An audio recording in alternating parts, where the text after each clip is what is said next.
Hello viewers, welcome to my channel and thank you for watching the videos. इस video में Bernoulli's equation के question कर रहे हैं। पहला क्वेश्चन है 89 का। If the body force F from a conservative system density rho is a function of P only and the flow is steady, prove that this is constant along every streamline and vortex line where f is this and p is this, q is velocity. So ये standard notation में है, vector form of equation of motion for inviscid and incompressible fluid के कई form हैं।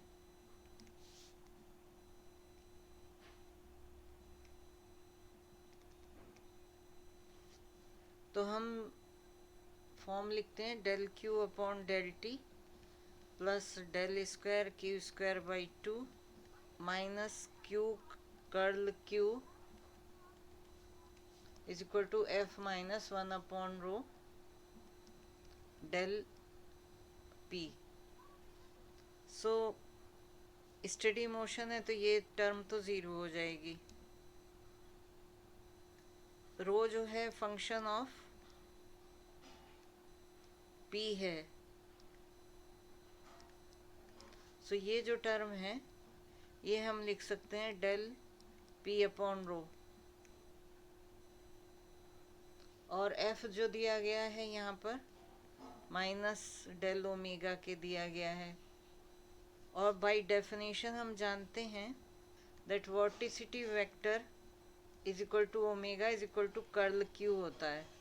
Vortex line होती है जिसका tangent is everywhere parallel to the local vorticity vector. और वॉर्टेक्स कहाँ से जनरेट होता है? अगर फ्लूइड जो है रिवॉल्व कर रहा है अराउंड एक्सेस, एनी एक्सेस, तो वर्ल्ड फॉर्म जो बन जाती है in ocean etcetera after aircraft. So ये सब टर्म्स यूज़ करने के बाद अब इक्वेशन रिड्यूस हो जाएगी। Del q square by 2 minus q curl q is omega is equal to f is minus del omega minus del p upon rho. So तीनों term में डेल है, we can take common. Del q square by 2 plus omega minus p upon rho is equal to q cross omega. Further हम इसे लिख सकते हैं del q square by 2 plus omega, this is plus plus अगर हम यहाँ पर integral D P upon रो लिख लें जो हमारी इक्वेशन में होती है, जब इंटीग्रल रिमूव कर देंगे तो ये p आ जाएगा because this is differentiation of this. So p upon rho, so same term is equal to q cross omega. तो इसे हम लिख सकते हैं डेल, यहाँ पर अगर हम मान लें integral 1 upon rho d p is equal to some capital P, तो q square by 2 plus omega plus P, this is capital P is equal to q cross omega. अगर हम स्केलर प्रोडक्ट ले लें इस इक्वेशन का with d r, means d r से scalar product कर दें इक्वेशन का, a time independent variation in the position vector r of the fluid particle. D r क्या है? A time independent variation in the position vector r of the fluid particle, वो d r के equal है।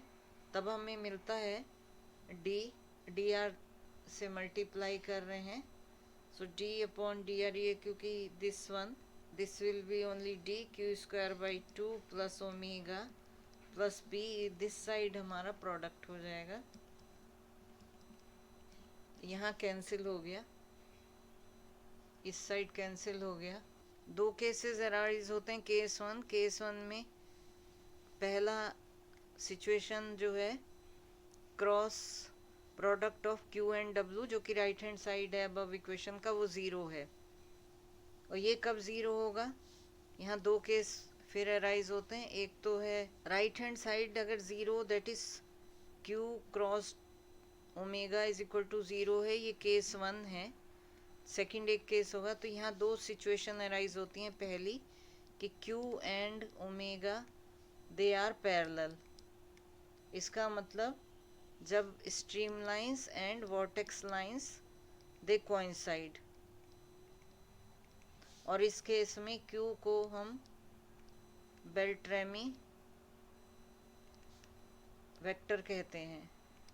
और दूसरी situation होगी, ये पहली थी, दूसरी होगी कि ओमेगा जो है, जो कि वॉटिसिटी है, वो ज़ीरो हो, तो मोशन जो है रोटेशनल नहीं रहा, that is motion is irrotational.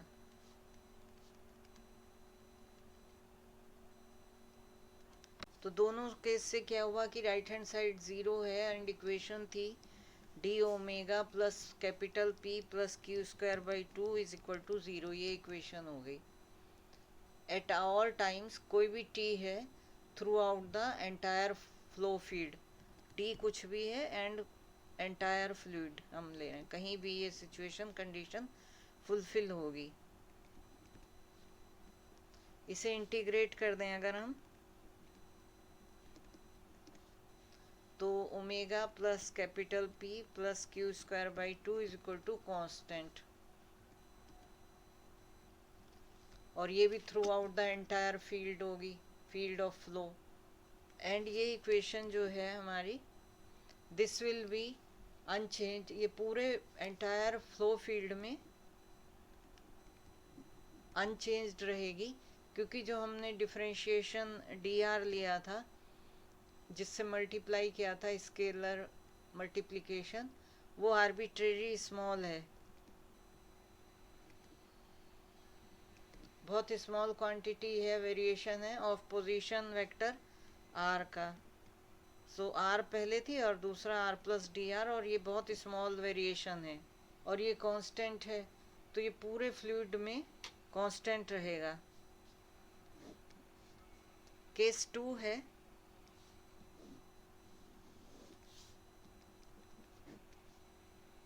जबकि राइट हैंड साइड जो कि क्यू क्रॉस ओमेगा ये ज़ीरो नहीं है। सो क्यू क्रॉस ओमेगा जो है perpendicular two vectors Q and omega, इसका मतलब ये हो गया। तो इसका मतलब हो गया कि इफ़ डी आर जो स्मॉल वेरिएशन है is not equal to zero, then d r dot q cross omega ये ज़ीरो है। ये जो प्रोडक्ट स्केलर प्रोडक्ट लिया, कब ज़ीरो होगा? Whenever d r lies in the plane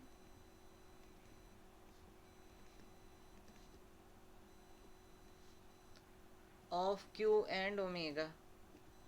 तो अगर हम ये वेरिएशन जो है डी आर उसी सरफेस में लें जिसमें कि stream line and vortex line lie कर रहे हैं, तब हम कह सकते हैं, क्योंकि ये तभी ज़ीरो होगा जबकि ये डी आर सेम सरफेस पर या सेम प्लेन पर लाई कर रहा है, और हम एज्यूम करते हैं कि ये लाई कर रहा है, तो ये ज़ीरो हो जाएगा। उस केस में डी ओमेगा जो कि लेफ्ट हैंड साइड है plus capital p q square by two is equal to zero हो जाएगा ओवर सच ए सरफेस। ये एक सरफेस है जिसमें कंडीशन फुलफिल हो रही है कि डी आर सेम सरफेस पे लाई कर रहा है जहाँ ओमेगा एंड क्यू लाई कर रहे हैं। So this is equal to q plus p, integrate अगर हम कर लें,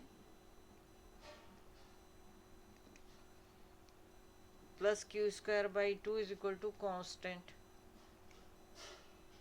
और ये कहाँ है? ओवर द सरफेस जिसमें stream line and vortex lines lie कर रही हैं, वर्टेक्स लाइन्स लाई कर रहे हैं, और ये वो सरफेस पर सब जगह पर होगा,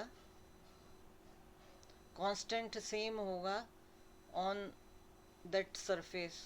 लेकिन अगर हम दूसरा सरफेस लें तो इस कांस्टेंट की वैल्यू चेंज हो जाएगी। और इस केस में, सेकंड केस में, ये रोटेशनल एंड इरोटेशनल दोनों तरह के फ्लूइड्स के लिए फुलफिल होगी condition, this condition will hold. Thank you.